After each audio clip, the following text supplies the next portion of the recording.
Sa ngalan ng Ama at ng Anak at ng Espiritu Santo, Amen. ang pagpapala ng ating Panginoong Kristo, ang pag-ibig ng Diyos Ama, at ang pakipagkaisa ng Espiritu Santo, naway sumainiyong lahat. At sumaiyo rin. Mga kapatid, upang tayo maging marapat gumanap sa banal na pagdiriwang, aminin natin at pagsisihan ang ating mga nagawang kasalanan. Tayo pong lahat, inaamin ko sa makapangyarihang Diyos At sa inyo mga kapatid, na luba akong nagkasala sa isip, sa salita, sa gawa, at sa aking pagkukulang. Kaya isinasamo ko sa mahal na Birheng Maria, sa lahat ng mga anghel at mga banal, at sa inyo mga kapatid, na ako'y ipanalangin sa Panginoong ating Diyos. Kaawaan tayo ng makapangyarihang Diyos, patawarin tayo sa ating mga kasalanan at patnubayan tayo sa buhay na walang hanggan. Amen. Panginoon, kaawaan mo kami. Panginoon, kaawaan mo kami. Kristo, kaawaan mo kami. Kristo, kaawaan mo kami. Panginoon, kaawaan mo kami. Panginoon, kaawaan mo kami.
Manalangin tayo. Ama naming makapangyarihan, ginagawa mong kami magkaisa ng kalooban. Ipagkaloob mong ang iyong mga utos ay aming mahalin. Ang iyong mga pangako ay hangarin naming tanggapin upang sa anumang pagbabago sa paligid namin, manatiling matatag ang aming loobin sa tunay na kasiyahang matatagpuan sa iyong piling. Sa pamamagitan ni Hesukristo, kasama ng Espiritu Santo, magpa sa walang hanggan. Amen. Magsiupo muna ang lahat.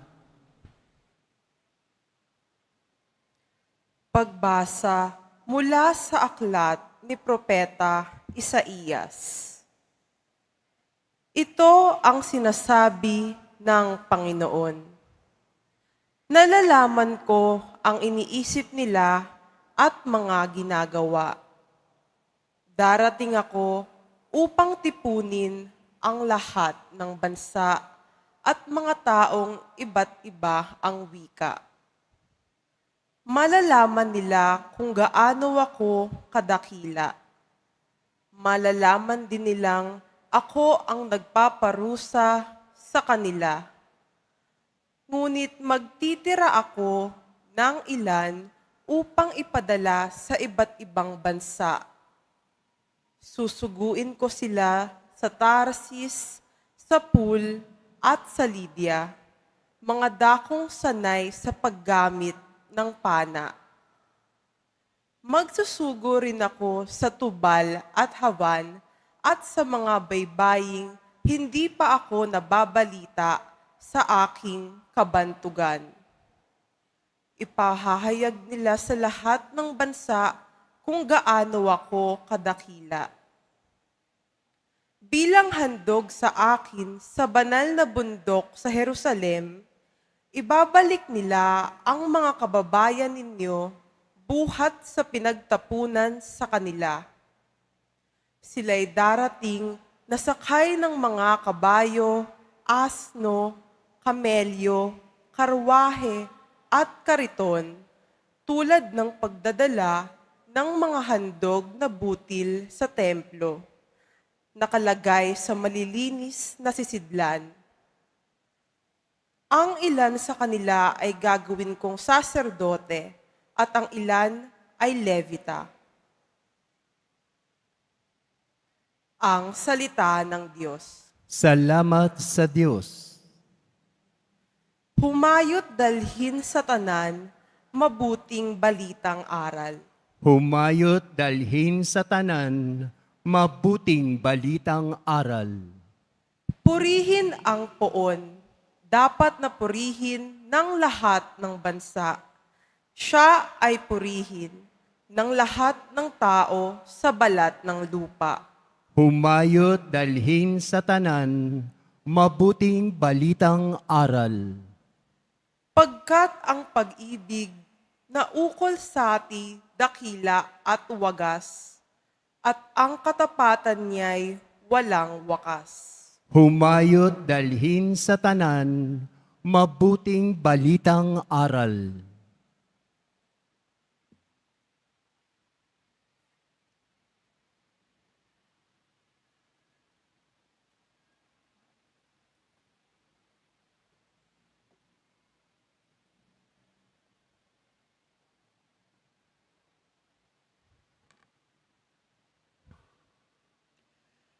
Pagbasa mula sa sulat sa mga Hebreo.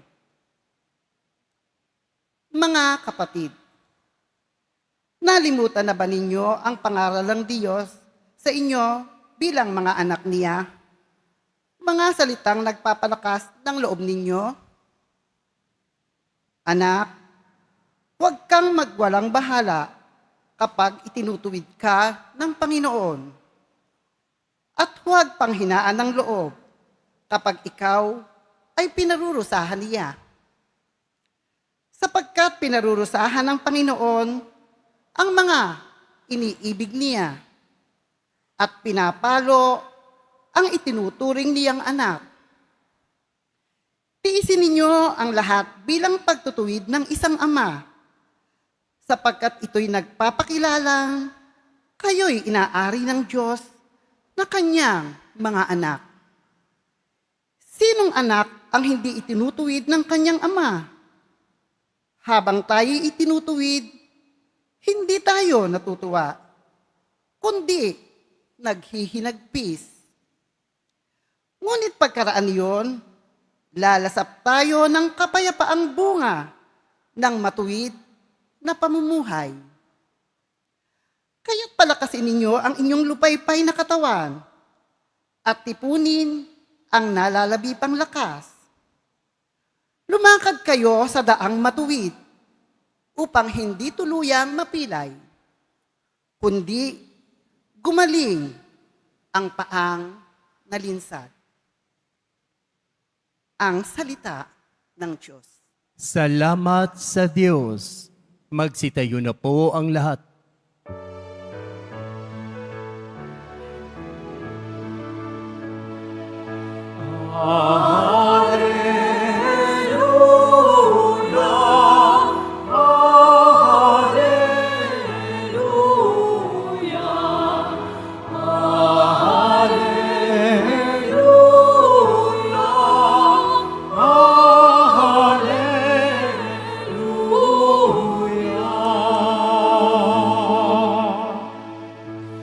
Ikaw, O Kristo, ang daan, ang katotohanan at buhay, patungo sa mangmahal.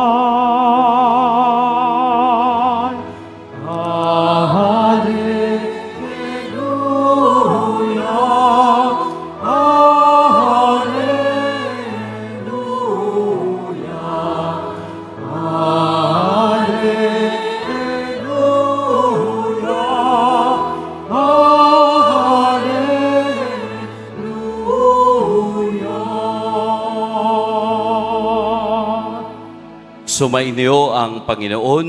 At sumayo rin. Ang mabuting balita ng Panginoon ayon kay San Lucas. Papuri sa iyo, Panginoon.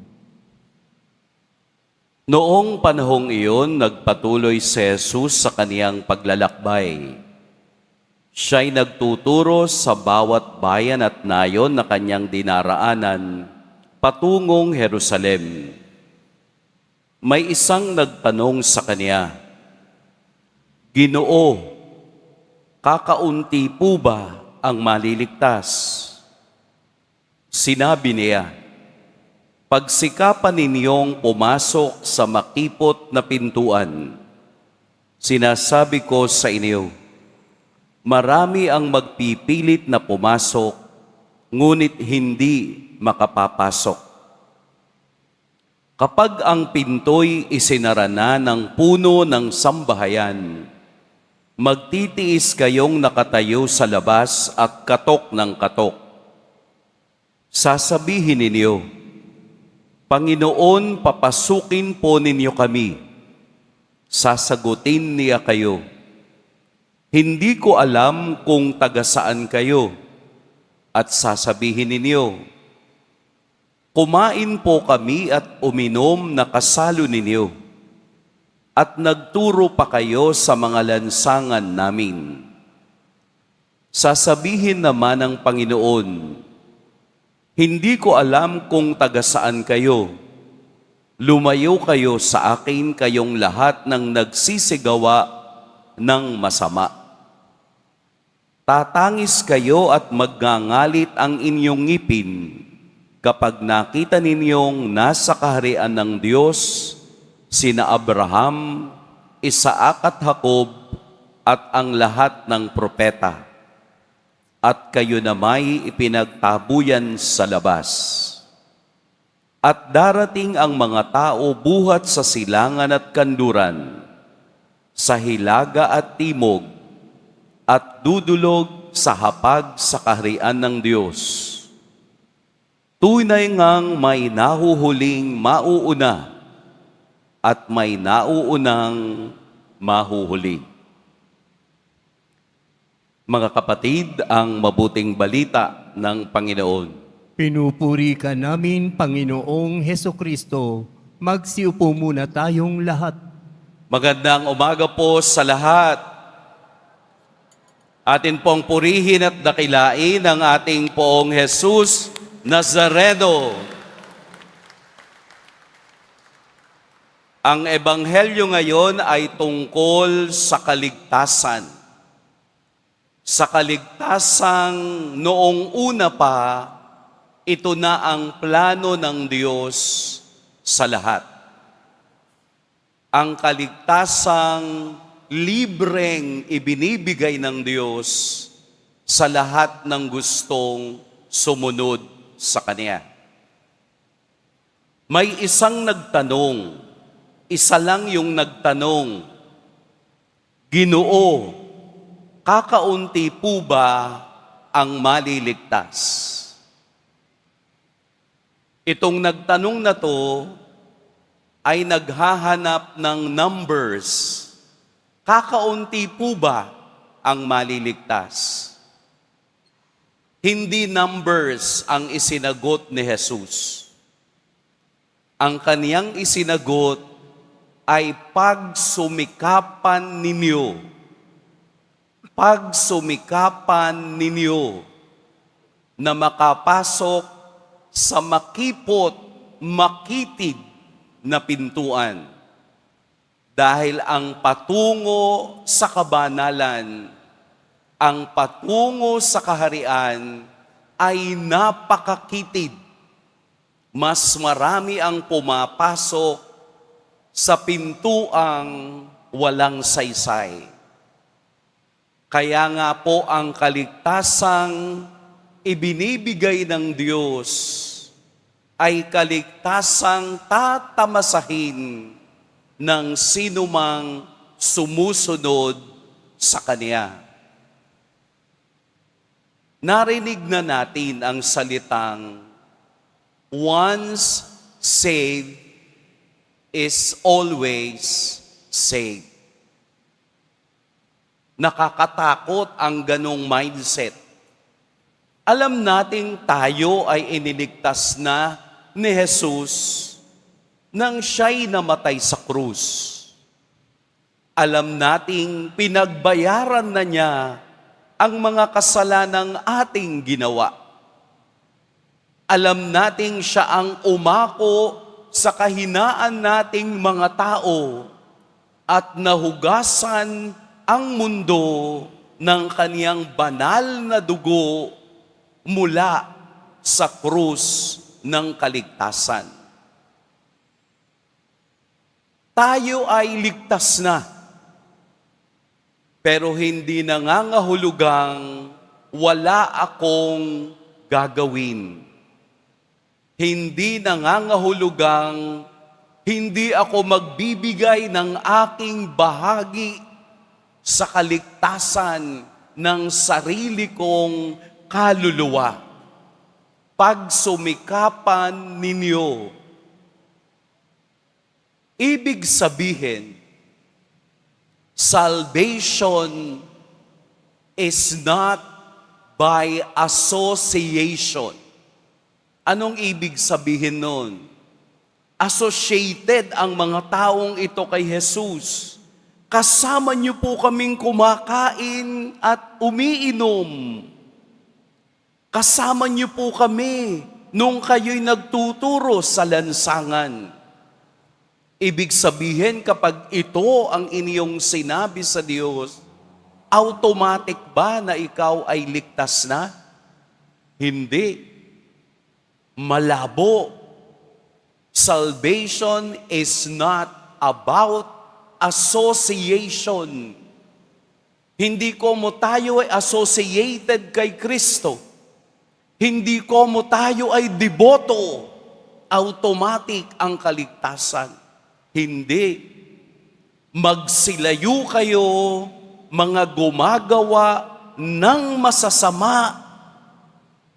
Kahit na ikaw ay associated kay Kristo, kung ang ginagawa mo naman ay masama at karumaldumal sa paningin ng Diyos, walang kaligtasan. And salvation is not about relation. Si Judas related kay Jesus. Pero kahit na related, pinagkanulo pa rin si Kristo. We are related with Christ by the virtue of our baptism. We become brothers and sisters in Christ. Pero kahit na tayo ay related kay Kristo, hindi ito garantisado ng ating kaligtasan. Dahil ang tunay na kaligtasan ay hindi association, hindi relation, kung hindi constellation.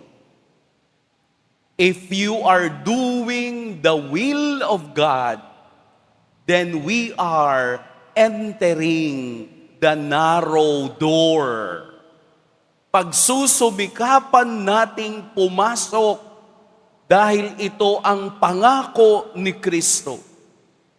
Ang pumapasok lamang sa malkipot na pintuan ang makararating sa kaniyang kaharian. Ang pagpasok sa makipot na pintuan ay sinagot na ng ating ikalawang pagbasa.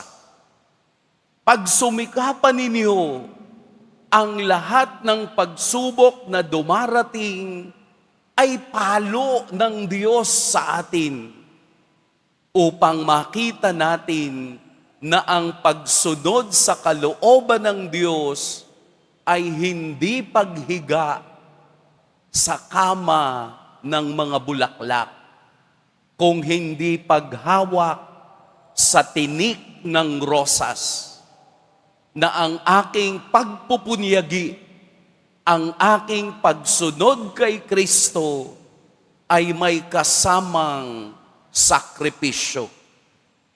Kapag ang inuuna natin ay ang ating sarili, hindi tayo mabibigyan ng pagkakataong makapila sa makipot na pintuan.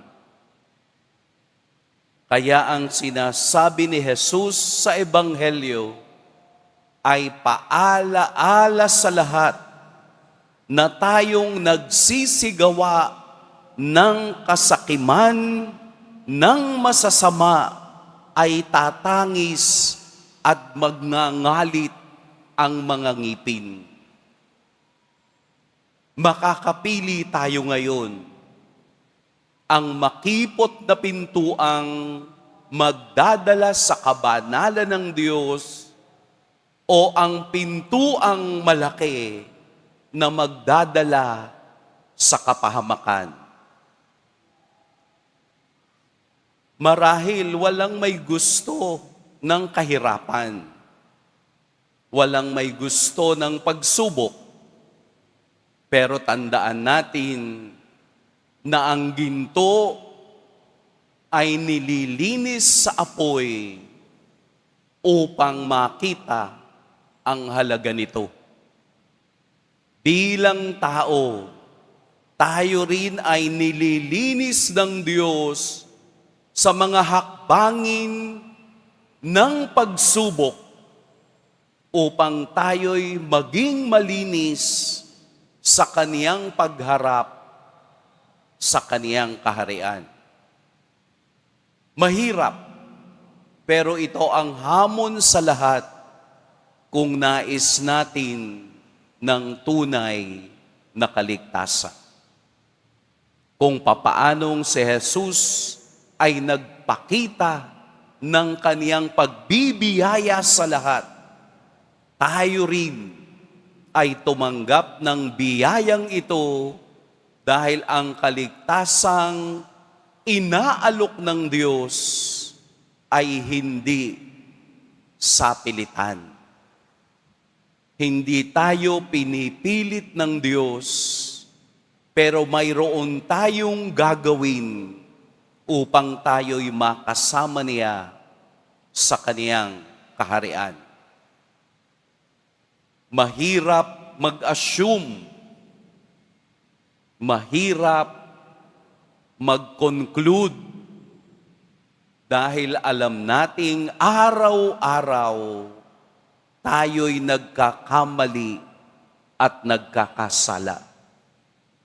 Kaya ibinubukas ng Ebanghelyo ngayon ang kaisipan nating pagpunyagian, ating pagsikapan, pagtiyagaan na ang kaligtasay matatamo lamang sa taong tumitingin sa kadakilaan ng mahal na Poong Jesus Nazareno. Ang Ebanghelyo ngayon ay isa sa tinatawag na the hard teaching of Jesus. Hard, mahirap. Pero ito ang dapat nating sundin at sundan dahil ang kapalit ng kahirapan ay kaginhawahan sa kaniyang kaharian. Pagpalain tayo ng Poong may kapal. Magsitayo na po ang lahat.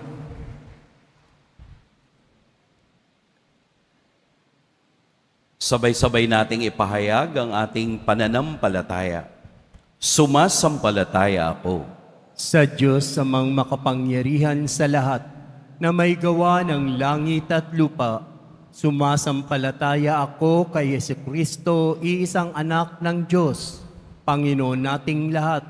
Nagkatawang tao siya, lalang ng Espiritu Santo, ipinanganak ni Santa Mariang Birhen, pinagpakasakit ni Poncio Pilato, ipinako sa krus na matay inilibing, nanaog sa kinaroroonan ng mga yumao, nang may katlong araw na buhay na maguli, umakyat sa langit, naluluklok sa kanan ng Diyos amang makapangyarihan sa lahat. Doon magmumulang paririto at hukom sa nangabubuhay at nangamatay na tao. Sumasampalataya naman ako sa Diyos Espiritu Santo, sa banal na simbahang katolika, sa kasamahan ng mga banal, sa kapatawaran ng mga kasalanan, sa pagkabuhay na muli ng nangamatay na tao, at sa buhay na walang hanggan. Amen. Ang daan sa iyong paghahari, Ama, ay nangangailangan ng isang radikal na pasya, dito at ngayon. Isang pagpili sa iyo na dapat naming gawin sa tuwina, kailanman at saan man. Tulungan mo kaming maipangyari ito. Kami nagsusumamo, Diyos ng buhay, panatilihin mo kami. Diyos ng buhay, panatilihin mo kami.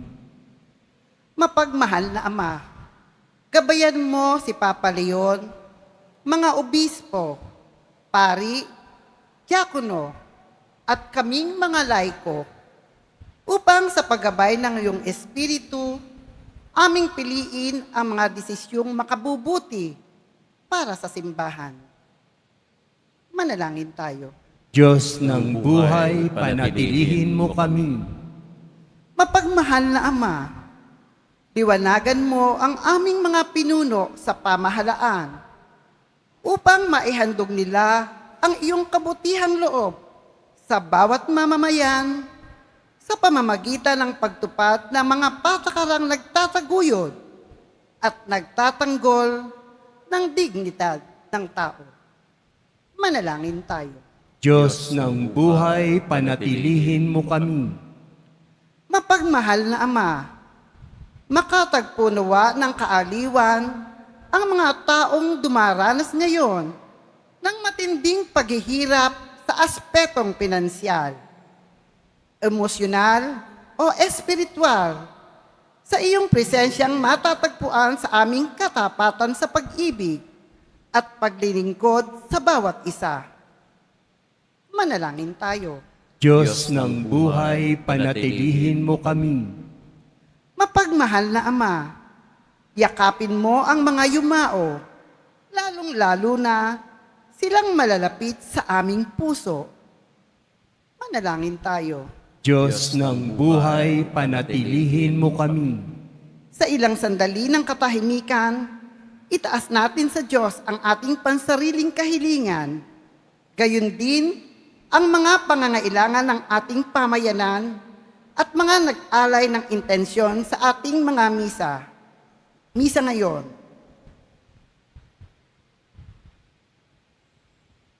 Manalangin tayo. Diyos ng buhay, panatilihin mo kami. Ama, hangarin nawa namin ang iyong paghahari dito at ngayon, upang tulad ng iyong anak ang aming buhay din ay maging kaaliwan para sa isa't isa sa aming paglalakbay sa buhay na ito, sa pamamagitan ni Kristo, kasama ng Espiritu Santo, magpa sa walang hanggan. Amen. Magsiupo muna ang lahat.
Magsitayo na po ang lahat.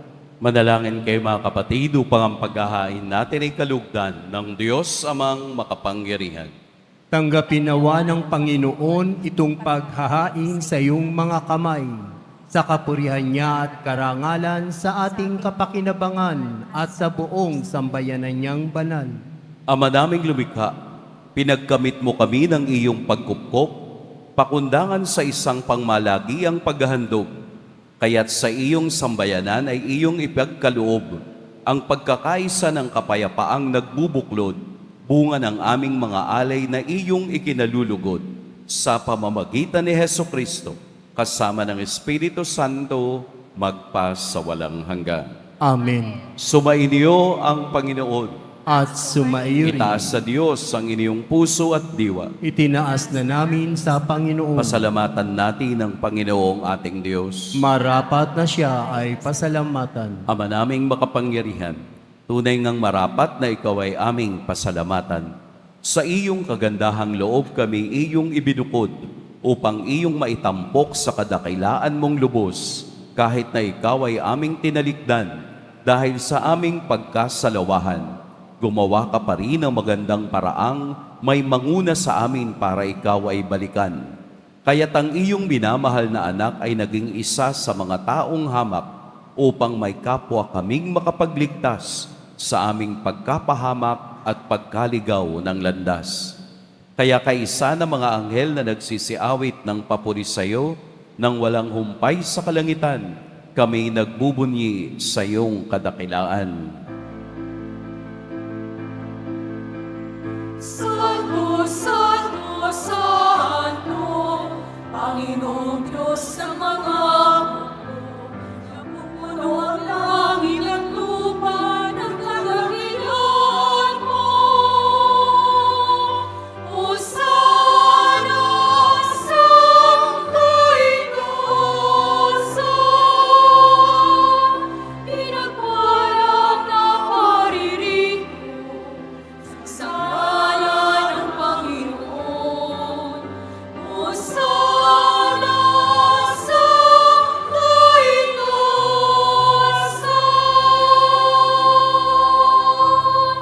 Magsilud po ang lahat. Ama naming banal, ikaw ang bukal ng tanang kabanalan. Kaya't sa pamamagitan ng Espiritu, gawin mong banal ang kaloob na ito upang para sa amin maging katawan at dugo ng aming Panginoong Heso Kristo.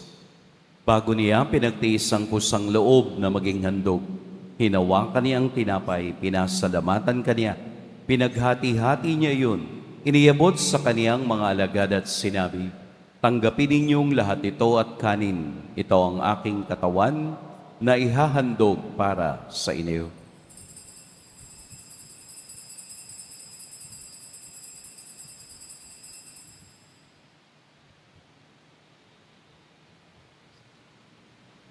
Gayun din naman, noong matapos ang hapunan, hinawakan niya ang kalis, muli kaniyang pinasalamatan, inabot niya ang kalis sa kaniyang mga alagad at sinabi, tanggapin ninyong lahat ito at inumin, ito ang kalis ng aking dugo, ng bago at walang hanggang tipan, ang aking dugo na ibubuhos para sa inyo at para sa lahat, sa ikapagpapatawad ng mga kasalanan.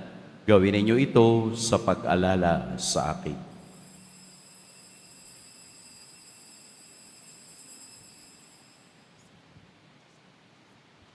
Magsitayo na po ang lahat. Ipagbunyi natin ang misteryo ng pananampalataya. Si Kristo'y namatay, si Kristo'y nabuhay, si Kristo'y babalik sa wakas ng panahon.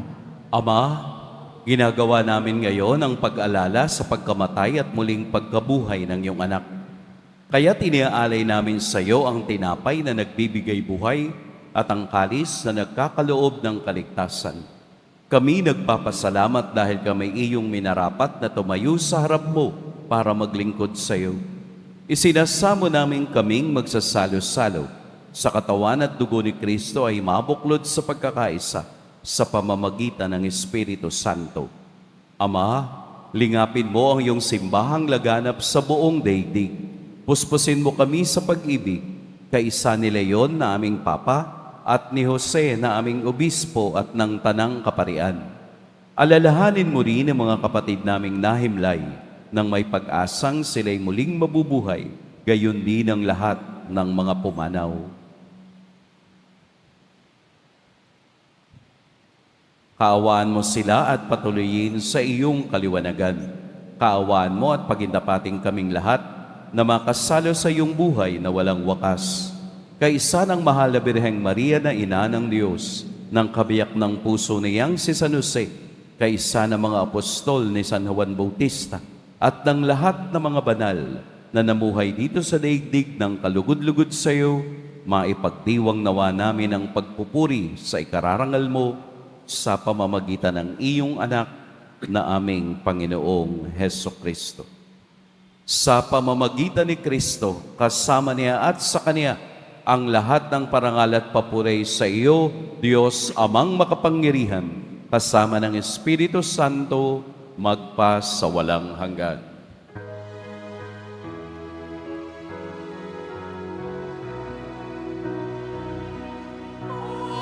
Amen. Amen. Amen.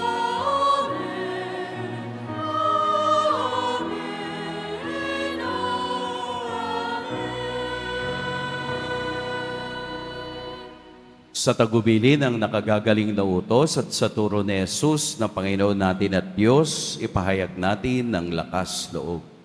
Ama namin, sumasalangit ka, sambahin ang ngalan mo, mapasa amin ang kaharian mo, sundin ang loob mo dito sa lupa para nang sa langit. Bigyan mo kami ngayon ng aming kakanin sa araw-araw at patawarin mo kami sa aming mga sala para nang pagpapatawad namin sa nagkakasala sa amin. At huwag mo kaming ipahintulot sa tukso at iadya mo kami sa lahat ng masama. Hinihiling namin kami iadya sa lahat ng masama. Pagkalooban ng kapayapaan araw-araw, iligtas sa kasalanan at ilayo sa lahat ng kapahamakan. Samantalang aming pinananabikan ang dakilang araw ng pagpapahayag ng tagapagligtas naming si Heso Kristo. Sapagkat iyo ang kaharian at ang kapangyarihan at ang kapurihan magpakailanman. Amen.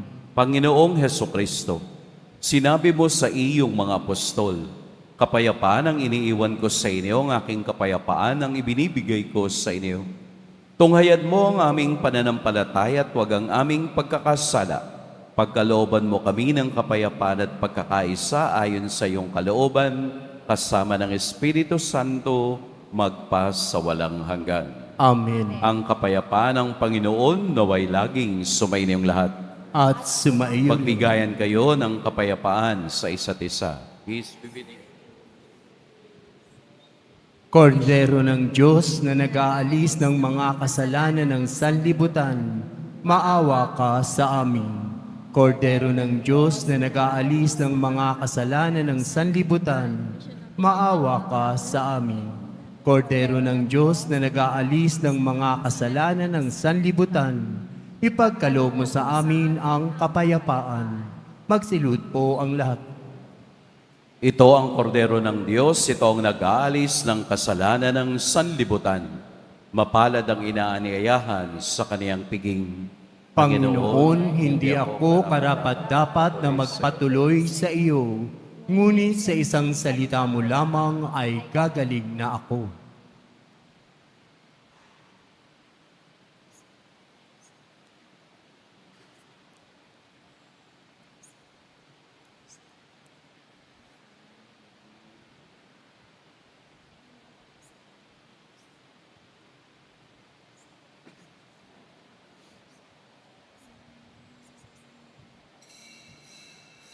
Para sa lahat ng tatanggap ng banal na komunyon, sasagot po tayo ng amen pagkasabi ng pari o ng lay minister ng katawan ni Kristo at isubo agad sa bibig bago umalis sa harapan ng pari o lay minister.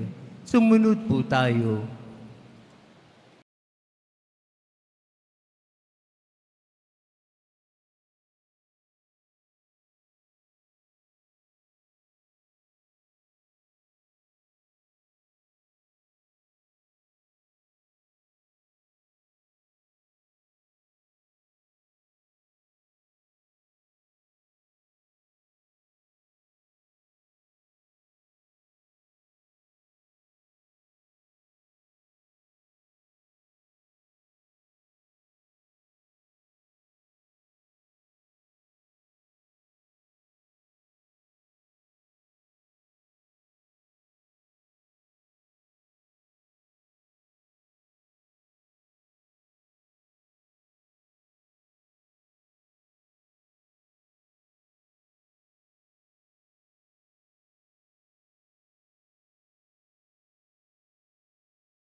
Tatayo na po ang lahat.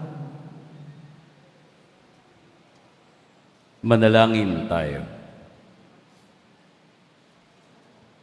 Ama naming mapagmahal, lubusin mo sa amin ang kagalingang bigay ng iyong pag-ibig na ngayoy ipinagdiriwang at kami naway magkaroon ng ganap na kaunlaran upang sa lahat ng aming pinagkakaabalahan, ikaw ay aming mabigyang kasiyahan sa pamamagitan ni Heso Kristo kasama ng Espiritu Santo magpas sa walang hanggan. Amen. Sumainyo ang Panginoon. At sumaiyo rin. Yumuko kayo para sa pagbabasbas. Mahal na poong Jesus Nazareno, inihayag mo sa pamamagitan ng krus ang walang maliw na pag-ibig ng Diyos sa sangkatauhan. Pakinggan mo po ang kahilingan lalo na para sa mga nangangailangan ng iyong tulong at awa.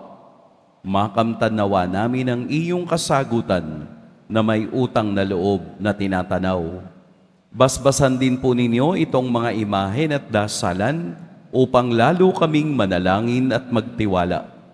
Sa pamamagitan ng bendisyon na ito, naway lalo kaming maging mapaglingkod, masunurin at tapat sa iyo, na aming malwalhating Panginoon magpas sa walang hanggan. Amen.